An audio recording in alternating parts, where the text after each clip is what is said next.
Hey everyone, welcome to the video today. We're going to be covering the stock Opportun Financial, ticker symbol OPRT.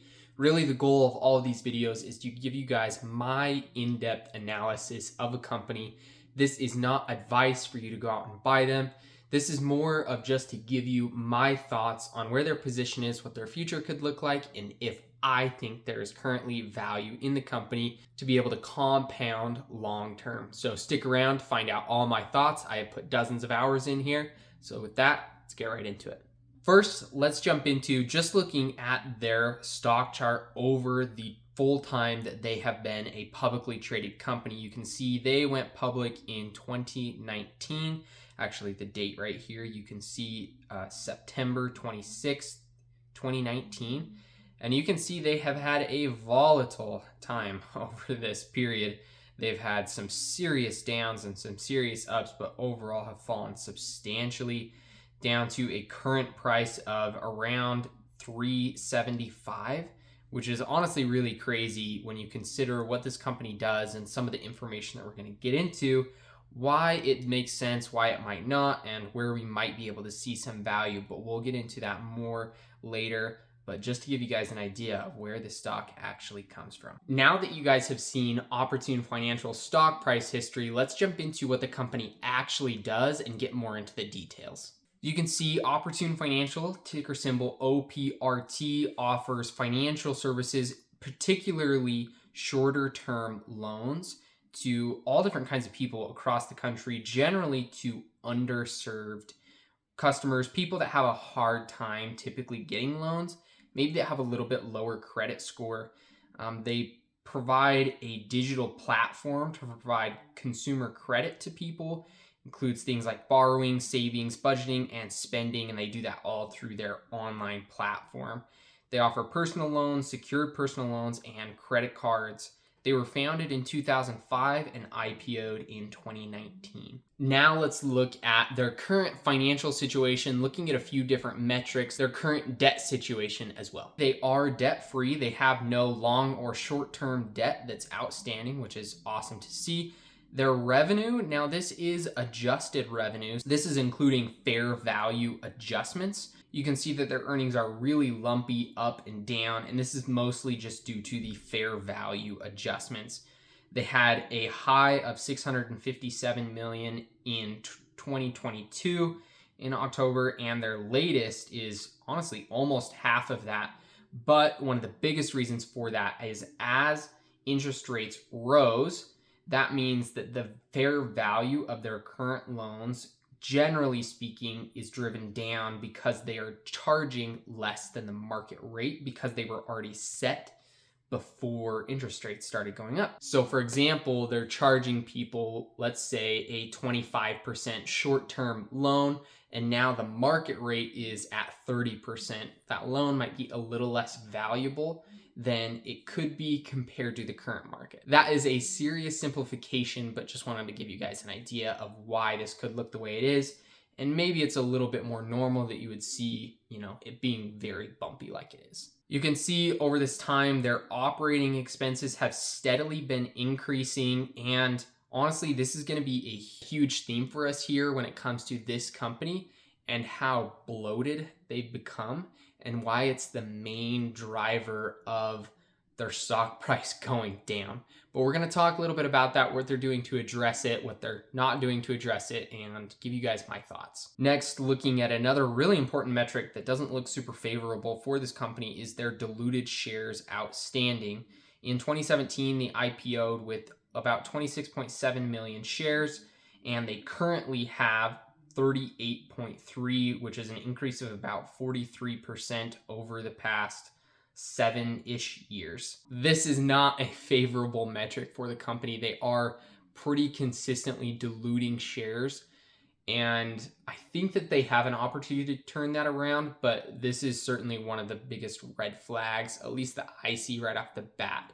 But just because a company has a red flag, I don't automatically say no. I think that sometimes when there are things that turn people away from a company and it drives prices to unreasonable lows, that's when, if you're willing to do the work, you can sometimes find value. But again, You have to take everything into account. This is not advice. Do a lot of work here, but give you guys my thoughts. Their price to book ratio tells a very different story. As a company that offers loans, this is a really important metric. They had a low of 0.168 in November of 2023. They had a high of 1.457 in 2021, and their current is 0.29, which is very low for a company that really relies on the book value of their loans. This is a very suppressed total. Generally, I like to see this, when I say this is fair value, around 1. Obviously, it can get higher, it can get much higher, but around 1 is generally what I would say is a fair value. And this is just their assets minus their liabilities and what the company's worth. So if they have $1 billion in assets and $500 million in liabilities, then their book value, in a really basic summary, is $500 million. And you can compare that to what their current market cap is to get this ratio.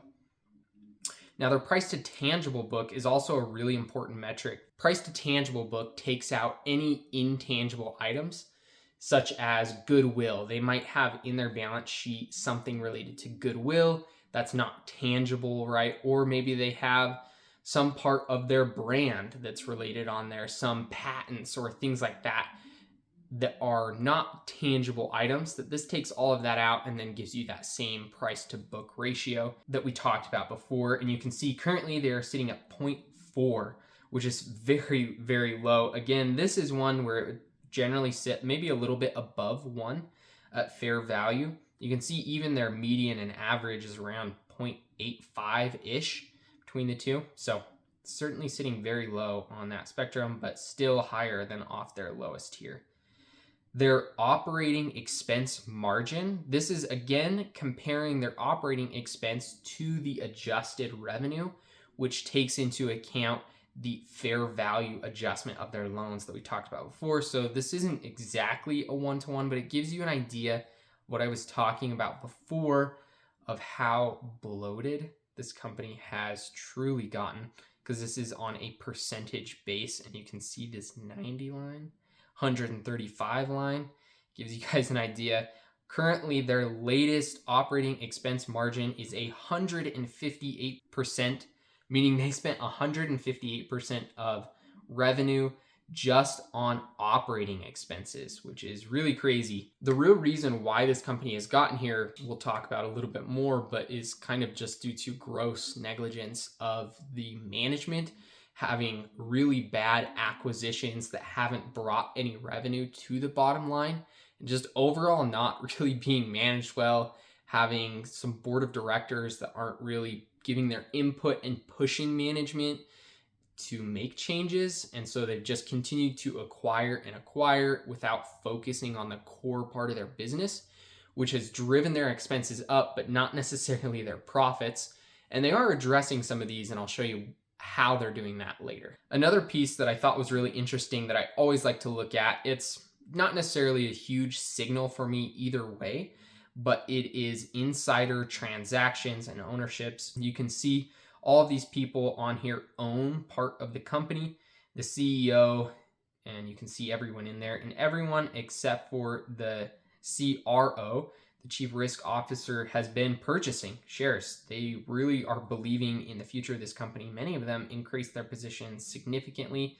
Although the dollar amount might not be crazy, they're increasing it pretty significantly, which tells me that they believe in the future of the company, which is something I like to see for sure. In their most recent earnings, just to hit on a couple points, they increased their revenue by 7%, and this is their gross revenue before adjustments to fair value. If you want to set it at that might not necessarily be the jargon, but that's what I'm calling it. Increased 7% quarter over quarter to a record of $268 million. So they are growing their revenue. The hard part is taking into account those fair value adjustments at the same time. But it does let you know their core product, those loans, are growing, which is super important to keep in mind as we look at some of these other things here. They also reached their GAAP operating expense target of $125 million ahead of schedule. and they're the lowest they've been in 2 years with a 10% reduction sequentially. So we talked about them having a bloated balance sheet, but they are reducing this. And they also said we achieved another post-IPO record for adjusted operating efficiency of 40.8%. They also announced 80 million in further annualized operating expense reductions that will get us down to 105 million in quarterly expense run rate by the end of 2024. Now, this is almost a 20% reduction in their total operating expense in 2024, which is really good to see. I think that they still have more that they can do, but it tells you that they're at least thinking about these things. I wish they would do it a little more aggressively, but they're at least thinking about these things and wanting to cater a little bit to the investor, and you'll see what was really pushing them to do that. But you can see that they're at least taking steps here. Couple things from their investor presentation that I wanted to share was some of their products that they offer, these personal loans, secured personal loans, and credit cards, their average term length, along with their average percent yield. Remember, these are generally people with poor credit scores who are just barely starting to try and get credit, get a loan at all in their name, or maybe they've struggled in the past. So obviously they are going to have higher rates, but this is honestly more of a direct competitor to some of those payday loans that have crazy, insane interest rates in the hundreds of percents. That's kind of where these guys cater to. So they offer much more competitive rates, obviously, when you're comparing them to those payday loan places, but it gives you guys an idea. Another thing that I really like to see, Opportun ranks amongst the leading brands according to the Consumer Finance Satisfaction Survey. Definitely like to see it. Their customers like them, which is really good to see, obviously. One of the last things from the investor presentation that I thought would be valuable to share is their average interest rate on their outstanding loans. You can see currently in Q3 of 2023, they said that their weighted average portfolio yield was just under 30%, and you can see how this compares to previous quarters. Pretty much right in line. They've had some below, some above, maybe slightly on the lower end, but it at least lets you know this is where they sit, and less the servicing fee of around 5%, which has stayed pretty flat, as obviously rates haven't risen really since then. Next, let's talk a little bit about the leadership and the current situation that I've mentioned at the company, where I said before there was been some gross mismanagement of the company, some poor acquisitions. And let's actually get into what is going on there, because this is probably the biggest story of the company and why its stock price has absolutely plummeted from its highs. On February 5th, 2024, Opportun actually announced something that they're doing to address these concerns that I'll go over in just a second.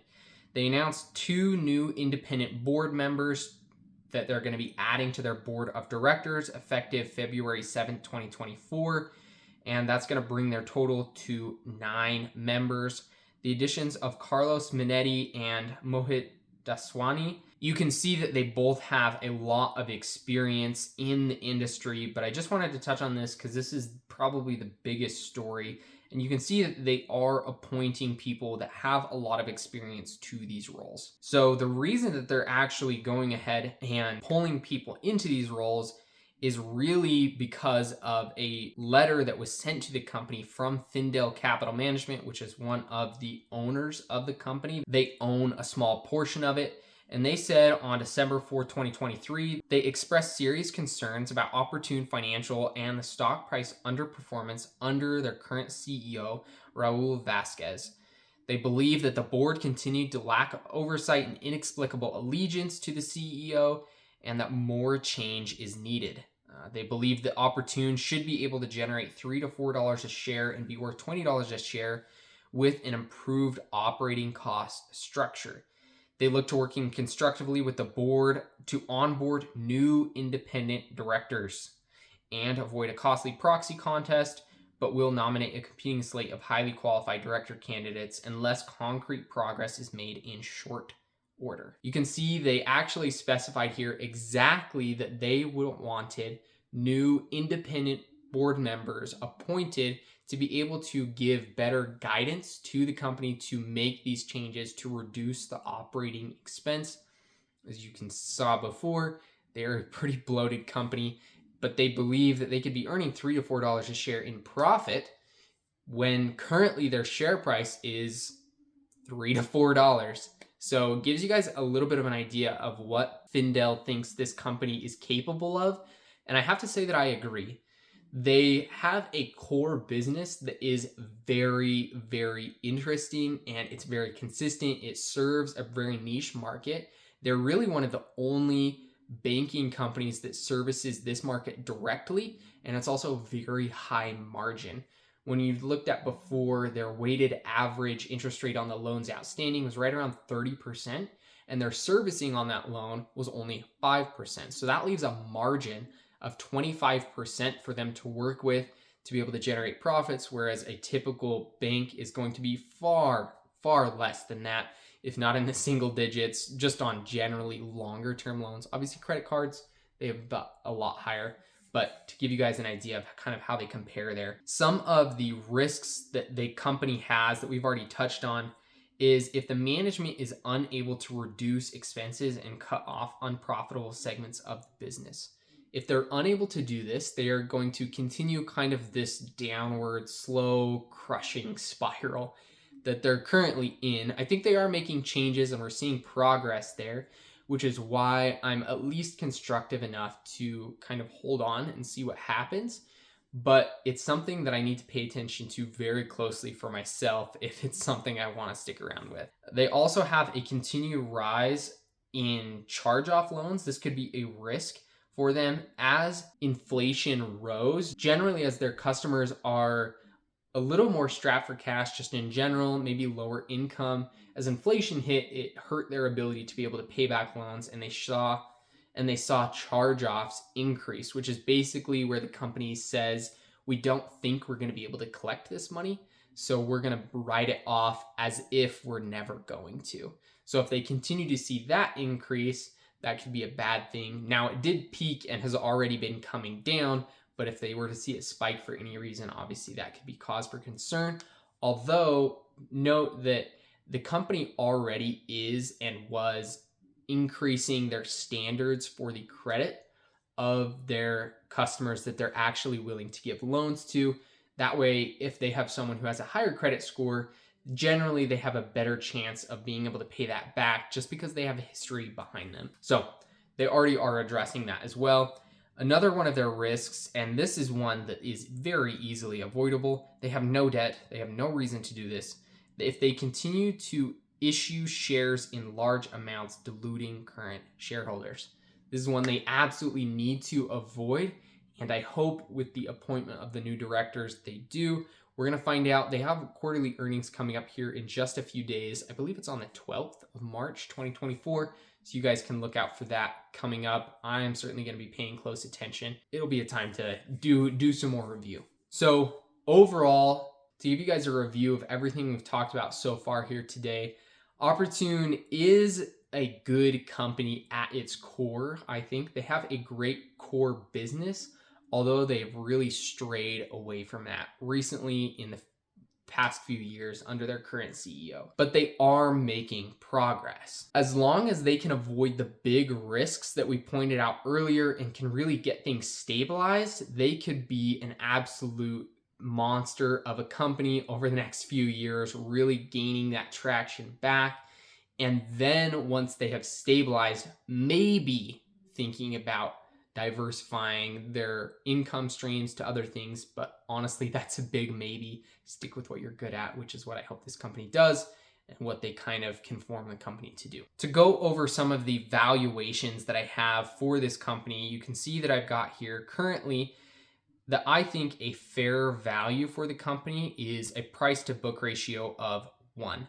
Normally, I will do a discounted cash flow model, but when it comes to a financial company, I'm going to care a lot more about their book and their book value, as I think that's a little bit better of a metric to kind of tie them to. I think free cash flow is still certainly important, but a little bit less. I care about what kind of spread do they have, what kind of margins between what they're actually getting in interest versus what their servicing costs are, which for this company is very high, and what their book value and their price to book to find some value here. So at a price to book value of 1, their share price would look at about $12.89 if they were to have a cumulative average growth rate over the next 5 years of 2%. That would put their 5-year share price at about $14.